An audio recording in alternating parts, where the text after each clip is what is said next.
El siguiente tema que vamos a tocar es el de antiinflamatorios no esteroideos o también conocidos como AINES. Este va a ser el contenido de la sesión, básicamente tocar algunas generalidades, la farmacocinética, el mecanismo de acción, algunas aplicaciones clínicas bastante conocidas, dos interacciones farmacológicas muy importantes, mencionar algunos efectos adversos importantes y también algunos datitos bastante rentables e importantes sobre el paracetamol y la aspirina, que son parte de este grupo de fármacos.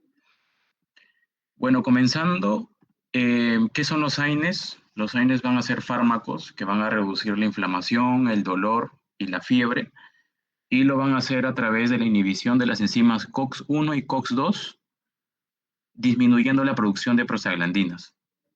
Eh, Químicamente, los AINES clásicos, como por ejemplo la aspirina, que creo que todos la conocemos, el ibuprofeno, el ketorolaco, el diclofenaco, etcétera, van a ser ácidos carboxílicos. Ahí está señalado el grupo carboxilo.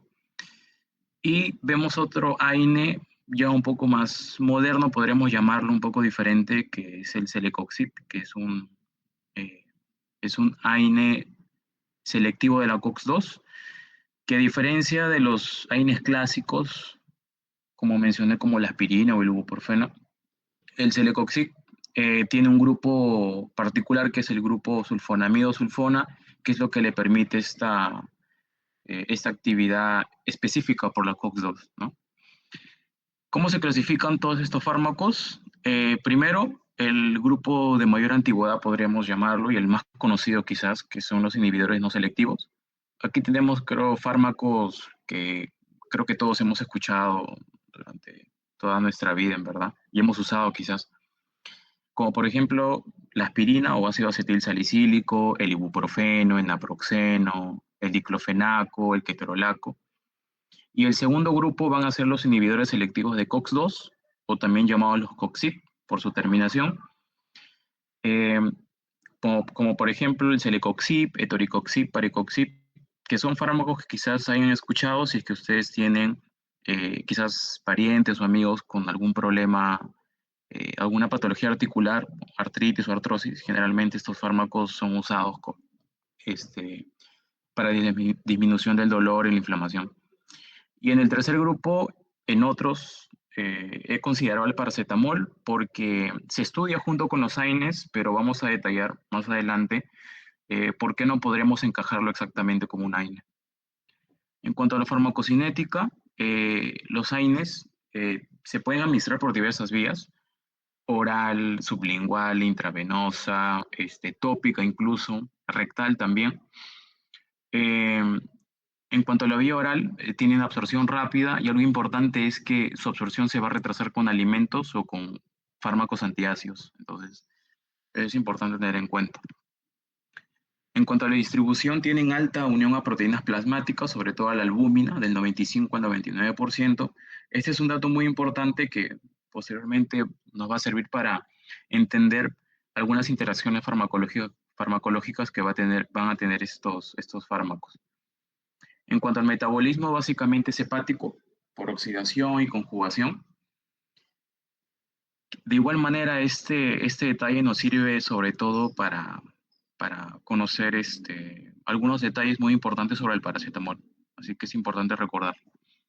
Luego, la excreción básicamente en la gran mayoría de AINES es por vía renal, por filtrado, glomerular y secreción tubular. Sin embargo, algunos AINES específicos, como la indometacina o el piroxicam, pueden tener excreción biliar.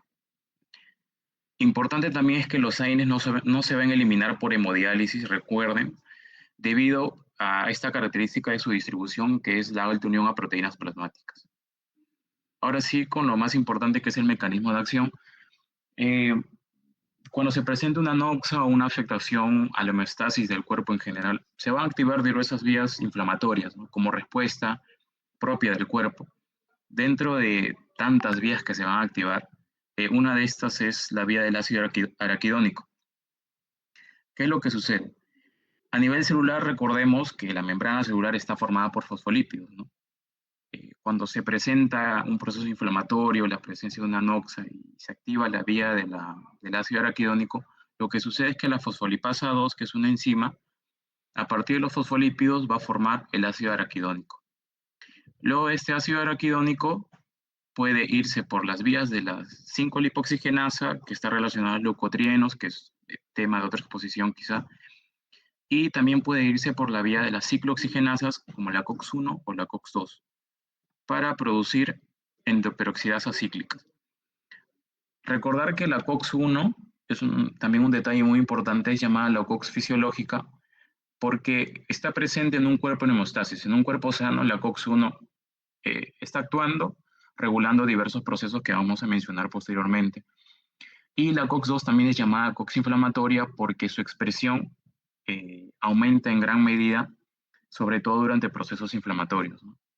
Ahora, las endoperoxidasas cíclicas producidas a partir del ácido araquidónico eh, van a finalmente derivar en las prostaglandinas, como la prostaglandina I2 o prostaciclina, que va a permitir, por ejemplo, la vasodilatación y la inhibición de la agregación plaquetaria. Luego la prostaglandina D2 y E2, que van a permitir también la vasodilatación y ahora adicionalmente el aumento de la permeabilidad vascular. Y tercero, también el tromboxano A2, que nos va a permitir la vasoconstricción y la agregación plaquetaria. Vemos aquí entre las funciones o los efectos que pueden tener las prostaglandinas y el tromboxano, algunos elementos del proceso inflamatorio que quizás vieron o han visto en el curso de patología, que son, por ejemplo, la vasodilatación y el aumento de permeabilidad vascular. En ese sentido, ¿qué es lo que hacen los AINES? Los AINES van a inhibir estas enzimas, las ciclooxigenasas, y por tanto, de alguna manera, interrumpir toda esta cascada que finalmente produce las prostaglandinas, ¿no? En ese sentido, hay que recordar las 3A de los AINES, y es quizás lo más importante sobre este grupo farmacológico, que son su efecto antiinflamatorio, su efecto analgésico y el efecto antipirético. El efecto antiinflamatorio se da por lo mismo que se disminuye la producción de prostaciclinas y prostaglandinas, disminuye la vasodilatación y disminuye el edema también.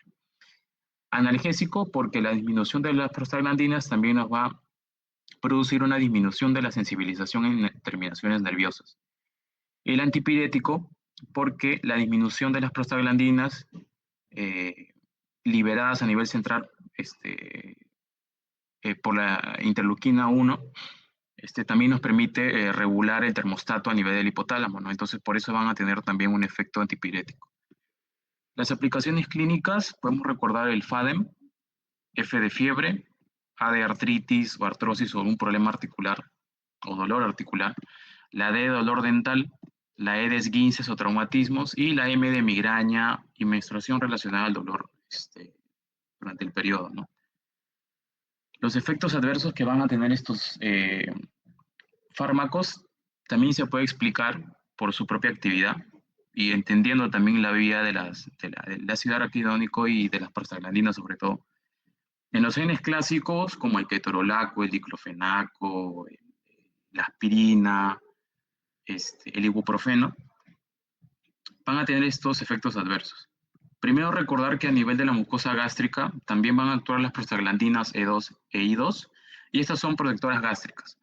Van a permitir la secreción de moco, van a permitir que haya una buena irrigación de la mucosa gástrica y por tanto son protectoras. Pero ¿qué sucede? Como los AINES van a inhibir la producción de prostaglandinas, lo que se va a producir es que va a haber una disminución de la secreción de moco y bicarbonato, una disminución del flujo sanguíneo en la mucosa gástrica y también una disminución de la inhibición de secreción del ácido clorhídrico.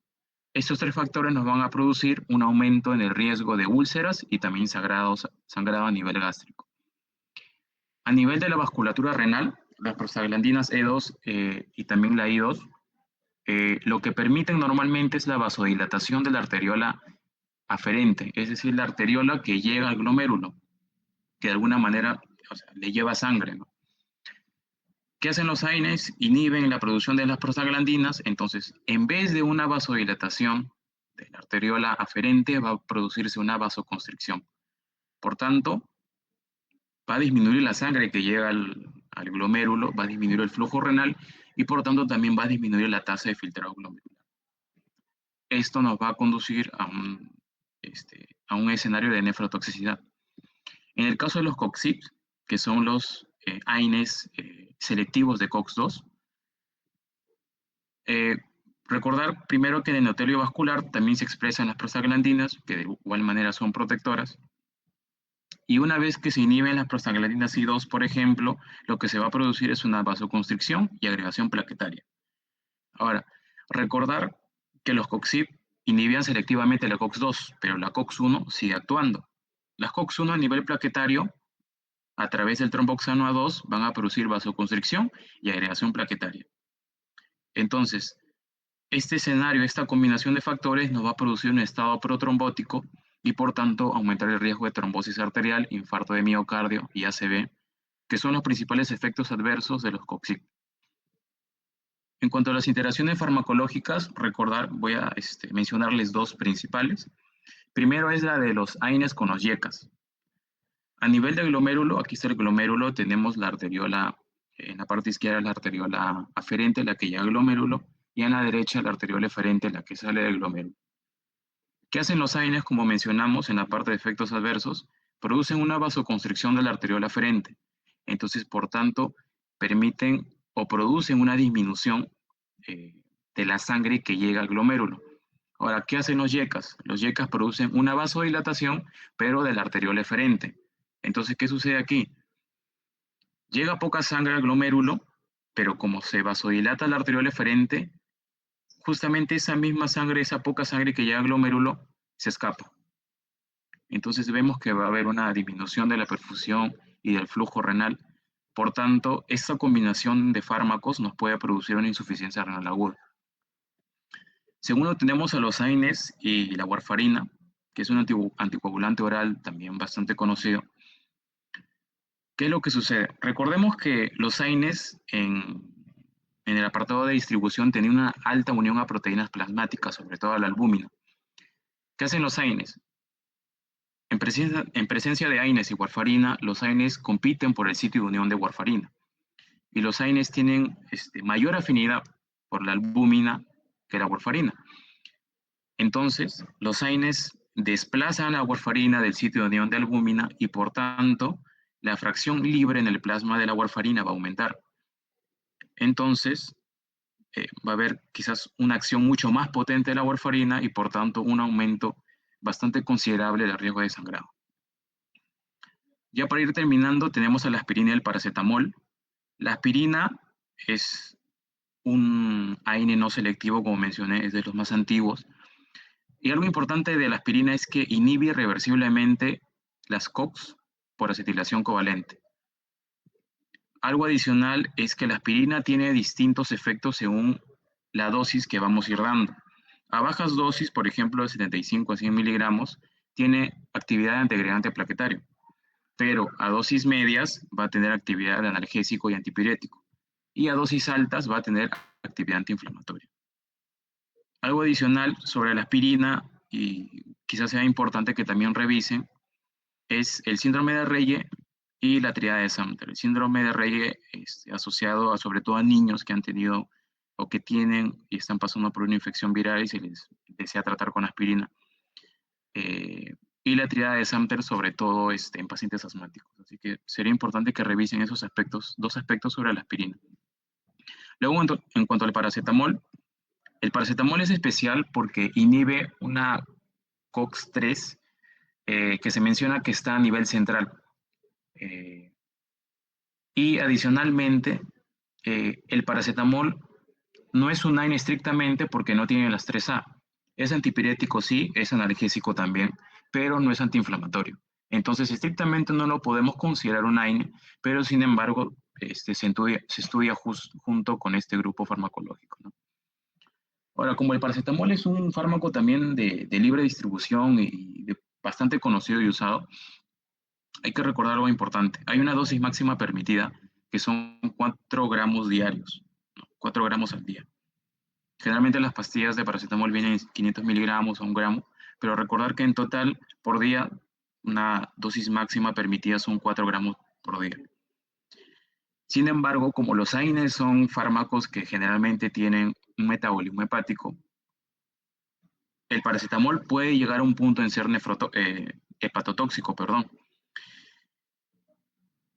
al superar los 4 gramos diarios. Generalmente se dice que de 7 a 10 gramos diarios ya produciría una hepatotoxicidad evidente, ¿no? ¿Cuál es el metabolito tóxico que va a producir el paracetamol y va a ser el causante de la hepatotoxicidad? Es el NAPQI o el NAPQI, para que lo recuerden. ¿Y cuál va a ser su antídoto? El antídoto de una intoxicación o de una hepatotoxicidad por paracetamol va a ser la N-acetilcisteína. Y finalmente aquí les dejo un cuadrito de algunos ejemplos de fármacos que pertenecen a la familia de los AINES y algunas principales o datos importantes sobre cada fármaco, ¿no? Para que lo puedan revisar. Y eso sería todo, chicos. Muchas gracias.